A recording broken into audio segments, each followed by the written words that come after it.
All right, let's go to Maria in Richmond, Virginia. What's up, Maria? Hello. Thank you for having me on the show. And thank you for calling. What's up? I was wondering how I could prepare emotionally for having more kids when the labor and postpartum experience with my first kid was really bad, in a word.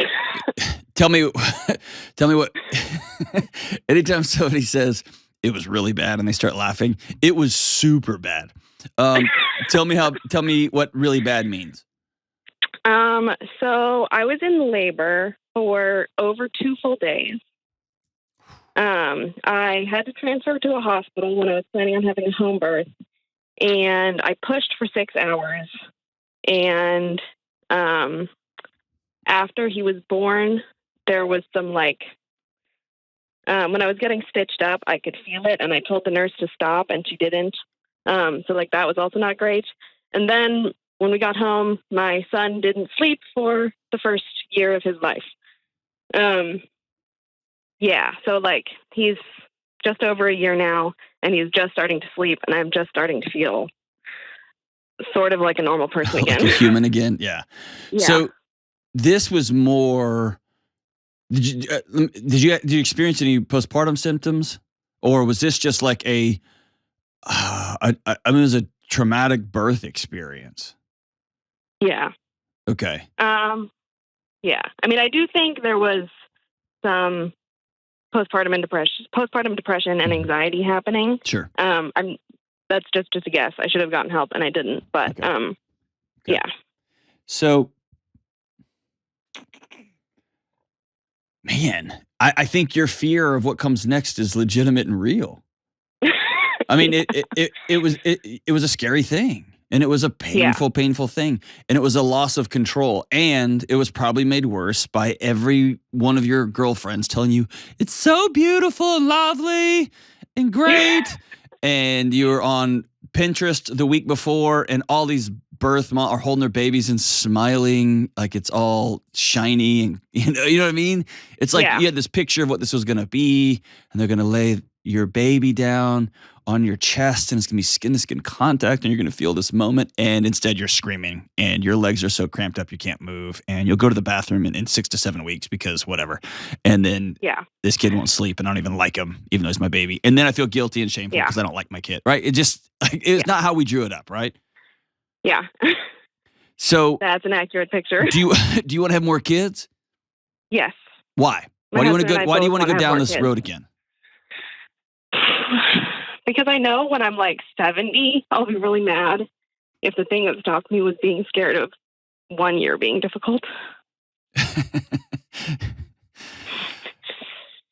That's one way to look at it, and I'm not even going to take that from you. You are allowed to have that as your picture.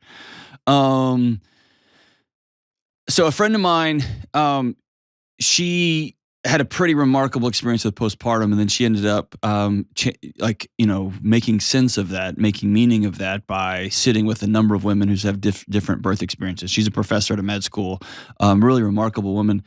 And she had a very similar, much more graceful approach than you, but she said her approach was, picture your Thanksgiving table in 20 years. And then back it up to today. And when we were discussing it back and forth, I asked her, tell me if this is a good analogy. I want to have X dollars in my retirement account in 25 years. So what decisions do I need to make right now, knowing that it's going to take this long for this to happen? And she said, absolutely. So here's what I would suggest. One is I would be really clear with my OBGYN coming into this new season. And if it's time to get a new OBGYN, get a new doctor. Okay. I wouldn't think twice about that. You had a terrible experience. They didn't listen to you, or go back to if you trust this person and it was just a weird experience or it's rushed or too slow, whatever. Say, I don't want to do this again. The second is, as somebody who has had, you had a home birth in mind. That tells me you really researched this thing, right? I want it to look like this. I want to experience it like this. A lot of I don't want to be dismissive of the pain and all that, because that stuff is super real and wild. But a lot of your angst can come from the gap between what you wanted to happen and what actually happened. Mhm. And often that gap, I call it grief, and grieving, like I wanted it to be like this and it wasn't. There's something about owning reality. Okay, this is reality. And so this time I'm not going to plan a home birth, or this time I am going to plan a home birth and I'm going to be a little more strategic about it, whatever. It's Mhm. owning what could actually happen. And here's the third part, and this is the not popular part. And this is, my friend told me this, and this is what the clinical literature says. If you've had a hard, like a long labor, prep for it next time. Mhm. Before you get pregnant, start an exercise routine. Start a Mhm. meditation practice. Start eating right. Get as much sleep as you can with a 1-year-old. And I'm saying that knowing that's obnoxious, that's stupid. But put yourself in as good a physical position, physical shape as you can, knowing that you're going to have to do 48 hours of absolute physical hell. Mhm. You see what I'm saying? Okay. And it Yeah. will give you some control. It may not make labor any nicer or not nicer or whatever. It may be just Mhm. world class crap show. But let's give ourselves the best chance on the front end. Let's control what we can control, right? Yeah. And let's put the money in the account while we're young, while we can, so that when things happen down the road, we're ready for it. And Yeah. really, I don't know a lot of other options. What do you think? Mhm. No, I think that's. I've already started to. I've tried to start doing that, but again, with a 1-year-old, it can be kind of a joke. It can be, but um. also, don't let it be a joke. I want you to go to my Yeah. friends, the Mind Pump guys, and they have a new They have a whole list of workout programs called MAPS, MAPS, and they just Mhm. released one called MAPS 15. It's a 15-minute workout that they use, and these dudes are Beefcake McGee's. They're all smoke shows. They're like Kelly and I went to visit the studio, and Kelly had to catch her breath. Right? They're like, but this workout program is 15 minutes a day. You can do that with a Okay. 1-year-old. You I can can. do that. Okay. I can do that. You can get a couple Yeah. of dumbbells and and you can do 15 minutes. And my guess is my wife made really took the Y to the cleaners on the childcare. And she went to the gym for an hour, sometimes maybe 2 hours, sometimes maybe 4 hours until they were like paging Miss Delony, right?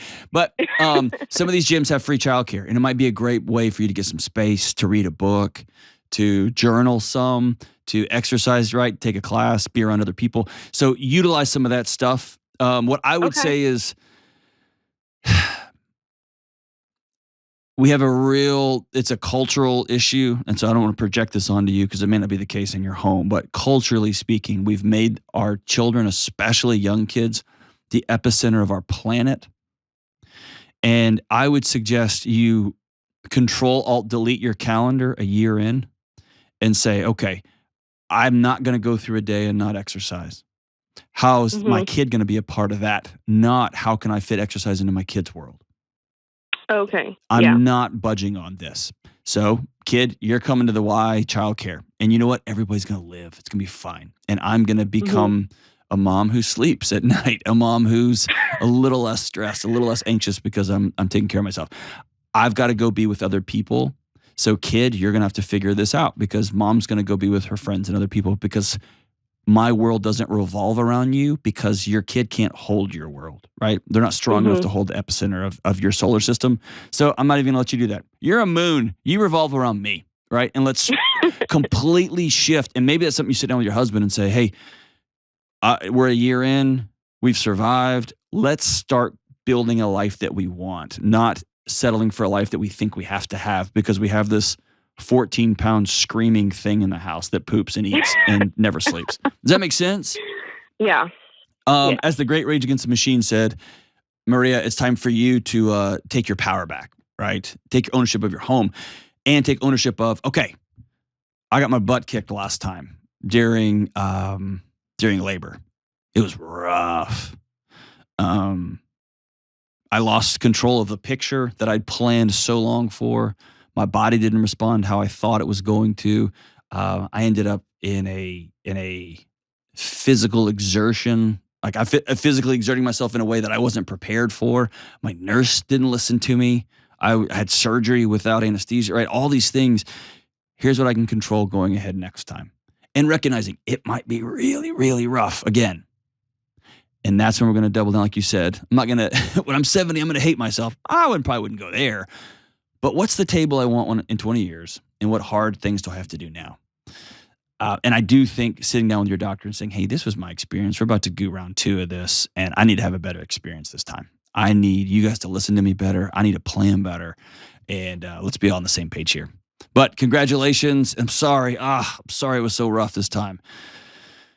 Control what we can control. Get people in our lives. And let's move forward.